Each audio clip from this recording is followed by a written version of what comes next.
ноябре первые тренеры Валерий Иванов, Лев Соскинов, Владимир Письменов. К данным соревнованиям его подготовил Валерий Иванов. Евгений — бронзовый призер первенства Европы 2015 года среди спортсменов до 23 лет.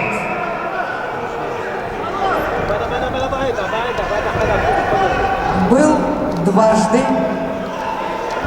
бронзовым призером чемпионатов России в Каспийске и Сочи. Обладатель 2 бронзовых медалей международного турнира Гран-при Иван Юрыкин.